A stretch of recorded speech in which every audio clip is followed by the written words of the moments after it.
Hi viewers, welcome to our channel. ప్రస్తుతం మనతో పాటు దాము బాలాజీ గారు సీనియర్ జర్నలిస్ట్ ఉన్నారు. వారితో ఒకసారి మాట్లాడదాం. సార్ నమస్కారం. సార్ నమస్తే. సార్, తమిళనాడులో దేవరా సినిమాకి అసలు థియేటర్లే ఎక్కువగా లేవు. కలెక్షన్స్ కూడా ఫస్ట్ రోజు చూసుకుంటే చాలా అంటే చాలా తక్కువగా వచ్చాయి. అయితే దీనికి గల కారణం పవన్ కళ్యాణ్ గారు అని అంటున్నారు సార్. అంటే పవన్ కళ్యాణ్ గారికి కార్తిక్ గారికి మధ్య ఒక చిన్న జరిగింది కదా వివాదం. దీని నేపథ్యంలోనే అక్కడ ఎవరు కూడా దేవరా మీద ఇంట్రెస్ట్ చూపించలేదు, మా హీరోని అంటారా అని చెప్పేసి వాళ్ళు కూడా ఆగ్రహం వ్యక్తం చేశారు. అందుకే దేవరాకి ఇటువంటి కలెక్షన్స్, ఇటువంటి థియేటర్స్ ఇచ్చారంటున్నారు. మరి మీరేం చెప్తారు సార్ దేవరా సినిమా పైన? ముందు నుంచి కూడా తమిళనాడులో తమిళ ఫీలింగ్ కానీ, తమిళ భాషాభిమానం కావచ్చు, తమిళ ప్రాంతీయ అభిమానం కావచ్చు ఎక్కువ ఉంటుంది. అంటే ద్రవిడియన్ భాషల్లోనే తమిళ భాషకు సంబంధించి వాళ్ళకి చాలా ఎక్కువ అభిమానం ఉంటుంది. మనం కానీ అంటే నేను దాదాపు తమిళనాడుకి మాది బార్డరే, అట్లాగే కర్ణాటకలో కూడా చాలా కాలం ఉన్నాను. ఈ రెండు రాష్ట్రాల్లో కూడా కంపేర్ చేస్తే తెలుగుతో పోలిస్తే వాళ్ళకి తమిళ భాషాభిమానం పట్ల ఎక్కువ. అందుకని ఇప్పుడు బస్సు లాంటిది మనం ఇంగ్లీష్లో బస్సు అంటాం, వాళ్ళు దానికి కూడా పేరుందో ఏదో ఉంది పదం, అలాగా వాళ్ళు ప్రతిదానికి ఒక తమిళ పదం కనిపెట్టుంటారు. సో తమిళ ఫీలింగ్ అయితే ఎక్కువ వాళ్ళకి. అందుకని నాన్ తమిళ్ సినిమాలను కూడా వాళ్ళు అంత ఈజీగా మనం ఇక్కడ తమిళ సినిమాలను యాక్సెప్ట్ చేసి ఇచ్చి చేసినట్టుగా వాళ్ళు అక్కడ చేయడం తక్కువ.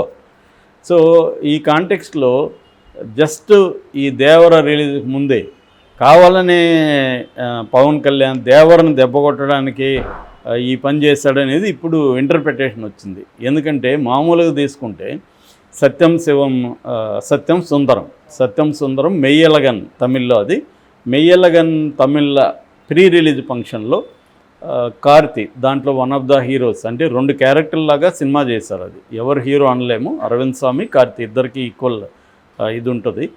సో ఆ సినిమాకి సంబంధించిన ప్రీ రిలీజ్ ఫంక్షన్లో ఆ యాంకరు లడ్డు కావాలా నాన్న అని సరదాగా మేము మాట్లాడింది. దాంట్లో ఇతను నేను దాని మీద స్పందించను, వద్దు అది సెన్సిటివ్ ఇష్యూ లడ్డు అనేదని నవ్వుతూ చెప్పాడు. ఎందుకు నవ్వుతూ చెప్పాడంటే ఆ అట్మాస్ఫియర్ అంతా నవ్వుతూ జరుగుతుంది, హ్యాపీగా ఉంది, ఆమె సరదాగా నవ్వుతూ ఉంటే అదే కాంటెక్స్లో నవ్వుతూ చెప్పాడు. అంత తప్ప ఆయన లడ్డు కోసం నవ్వింది కాదు, లేకపోతే డెరగేటరీగా ఆయన ఏం మాట్లాడలేదు. అయినా పవన్ కళ్యాణ్కి ఎందుకు అంత సీరియస్ కోపం వచ్చింది, అంత సీరియస్గా వార్నింగ్ ఎందుకు ఇచ్చాడు అనేది అప్పుడు అందరూ కూడా ఆశ్చర్యపోయారు.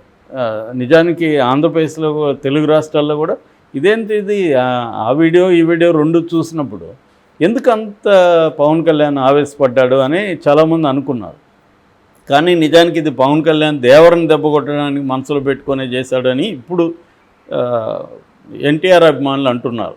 ఎందుకంటే మామూలుగా అయితే అది అనాల్సిన అవసరం లేదు. పవన్ కళ్యాణ్కి తెలుసు ఈ కాంటెక్స్లో అతనంటే వాళ్ళకి కోపం వస్తుంది, దేవర సినిమా అక్కడ ఇబ్బంది అవుతుందని. దానికోసమే పవన్ కళ్యాణ్ అన్నాడని, నిజంగా అలా అన్నాడో లేదు మనకు తెలియదు. ఆయన హిందుత్వాలు తీవ్రవాదిలాగా ఆయన మాట్లాడడం అనేది అప్పుడప్పుడు చేస్తుంటాడు. ఆయన ఏది మాట్లాడినా తీవ్రత ఉంటుంది. పవన్ కళ్యాణ్ ఏది మాట్లాడినా ఒక ఇంటెన్సిటీ ఉండకుండా ఉండదు. అలాగే ఆయన ఒక పక్క మార్క్సిజం కమ్యూనిజం మాట్లాడినప్పుడు కూడా అంతే తీవ్రంగా మాట్లాడాడు. చెగువెర గురించి మాట్లాడేటప్పుడు కూడా అంతే తీవ్రంగా మాట్లాడాడు. ఇప్పుడు భక్తి ఎక్స్ట్రీము ఇటువైపు వచ్చి కూడా అంతే తీవ్రత మాట్లాడాడు. సో అలాగా మాట్లాడా లేకపోతే ఒక ప్లాన్డ్గా దేవరని దెబ్బతీయాలని మాట్లాడాడు తెలియదు, కానీ వీళ్ళు అలా అంటున్నారు. అయితే రిజల్ట్ అయితే మాత్రం ఖచ్చితంగా పవన్ కళ్యాణ్ మాట్లాడడం వల్ల దేవరికి తమిళనాడులో మాత్రం దెబ్బ తగిలింది. ఏమైందంటే పవన్ కళ్యాణ్ వ్యాఖ్యలకి ఇమీడియట్గా కార్తీ అయితే సారీ చెప్పాడు. కార్తీ సారీ చెప్పడానికి వెనక కూడా అతని ప్రయోజనాలు ఉన్నాయి. ఎందుకంటే అతని సినిమా సత్యం సుందరం కూడా నిన్ననే రిలీజ్ అయింది కాబట్టి దీని మీద ప్రభావం పడుతుంది. ఎందుకంటే అది వాళ్ళ ఓన్ ఇన్ హౌస్ ప్రొడక్షన్, సూర్య జ్యోతికనే దాన్ని ప్రొడ్యూస్ చేశారు. ఆ రకంగా కూడా వాళ్ళకి ఇబ్బంది అవుతుంది కాబట్టి ఎందుకు వచ్చింది కూడా సారీ చెప్పేద్దామని అన్ఇంటెండెడ్ మిస్అండర్స్టాండింగ్ అని, అంటే నేను అలా ఏమీ చేయలేదు, బట్ అపార్థం అయితే జరిగింది కాబట్టి నేను సారీ చెప్తున్నా. అతను సారీ చెప్పాడు విత్ డీప్ రెస్పెక్ట్ అని కూడా పవన్ కళ్యాణ్కి ఒక బిస్కెట్ వేశాడు, సారీ చెప్పాడు. దాని తర్వాత ఎవరో ఫ్యాన్ దీని నుంచి సూర్య పేరుతో 3 రోజుల దీక్ష అని కూడా కామెడీకి పెట్టారు. సో ఇదంతా అయిపోయింది.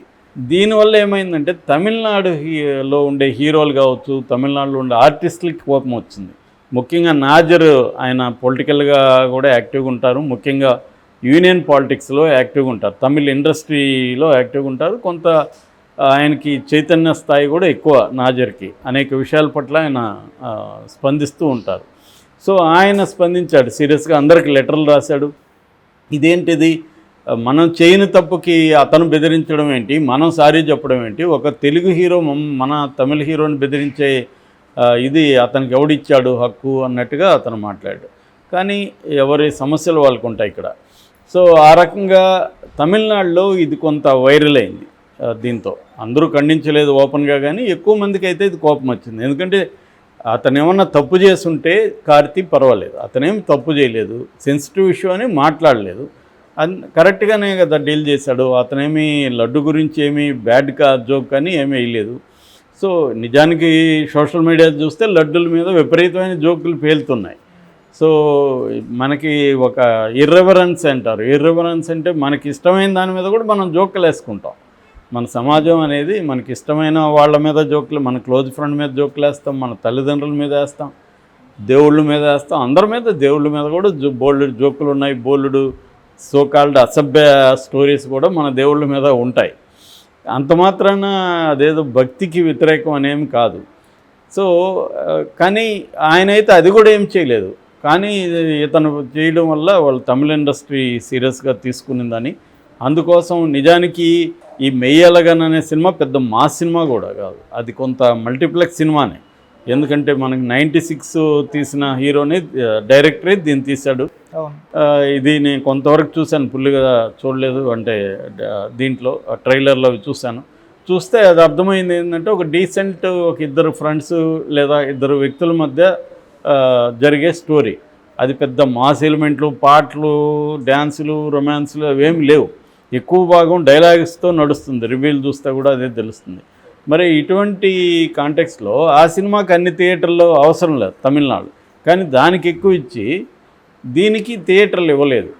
ఏది దేవరకి మల్టీప్లెక్స్ థియేటర్లు ఇవ్వలేదు, ఇవ్వాల్సినంత.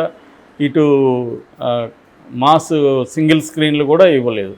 దానివల్ల దేవర కలెక్షన్లు చాలా ఘోరంగా ఉన్నాయి. నిజానికి ఓల్డ్ వైడ్గా దేవర కలెక్షన్లు బ్రహ్మాండంగా వచ్చాయి. నిన్న దాదాపు 140 కోట్ల కలెక్షన్లు దేవరకు వస్తే తమిళనాడులో 20 లక్షలు కూడా రాలేదని చెప్తున్నారు.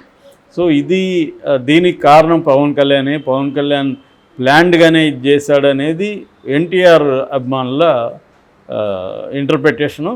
ప్లాన్గా చేశాడా లేదా పక్కన పెడితే, ఖచ్చితంగా పవన్ కళ్యాణ్ అలా రియాక్ట్ అవ్వడం వల్ల తమిళ ఇండస్ట్రీలో దేవర ఖచ్చితంగా ఇబ్బందులకైతే గురైంది.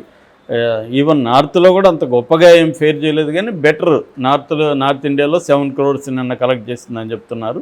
కర్ణాటకలో కూడా బెటర్గానే 80 lakhs వరకు పైన కలెక్ట్ చేస్తుందన్నారు. కేరళలో ఎలాగో అక్కడ చిన్నది కాబట్టి అక్కడ 30 lakhs అని చెప్తున్నారు. ఇక్కడ కేరళ కంటే కూడా తమిళనాడులో తగ్గింది. నిజానికి తమిళనాడులో తెలుగు పాపులేషన్ కూడా గణనీయంగా ఉంటుంది. సో థియేటర్లు కానీ దొరుకుంటే జూనియర్ ఎన్టీఆర్కి మంచిగా ఉండేది. ఎందుకంటే తను అక్కడికి కూడా వెళ్ళి ప్రమోట్ చేశాడు. అక్కడ వెట్రిమారన్ని కూడా అప్పీల్ చేశాడు, మీరు నాతో ఒక సినిమా చేయండి సార్ అని ఓపెన్గానే స్టేజ్ మీద అడిగాడు. సో అలాగా తను ఏంటంటే తమిళ ఇది కూడా బాగా ఉంది, తనకి అండర్స్టాండింగ్ కూడా ఉంది జూనియర్ ఎన్టీఆర్కి. సో అలాగా తమిళ దీంట్లో కూడా చేశాడు. పైగా వాళ్ళకి సంబంధించిన అనిరుద్ధ్ రవిచంద్రన్ కూడా మ్యూజిక్ చేశాడు. ఆ రకంగా తమిళనాడులో కూడా కొద్దిగా బడ్జ్ అయితే వచ్చింది, ప్రీ రిలీజ్ బడ్జ్. కానీ రెండోది అక్కడేం పెద్ద సినిమాలు కూడా ఇప్పుడు లేవు, ఓన్లీ మెయ్యలగానే నిన్న రిలీజ్ అయింది. కానీ దానికి థియేటర్లు ఇచ్చి దీనికి ఇవ్వలేదు. ఇది పవన్ కళ్యాణ్ వల్లే జరిగిందనేది ఒక ఇప్పుడు వినిపిస్తున్న మాట. ఎందుకంటే మామూలుగానే నెగిటివ్ టాక్ ఎప్పటి నుంచో దేవర మీద స్ప్రెడ్ చేస్తున్నారు, తెలుగుదేశం వాళ్ళు కావచ్చు, నందమూరి ఫ్యాన్స్ కావచ్చు. ఇప్పుడు ఇంకా రిలీజ్ అయినాక కూడా కొద్దిగా డివైడ్ టాక్ అయితే వచ్చింది ఫస్ట్ డే. ఈ డివైడ్ టాక్ను ఉపయోగించుకొని వాళ్ళు ఇంకా దాన్ని ఫ్లాప్ అని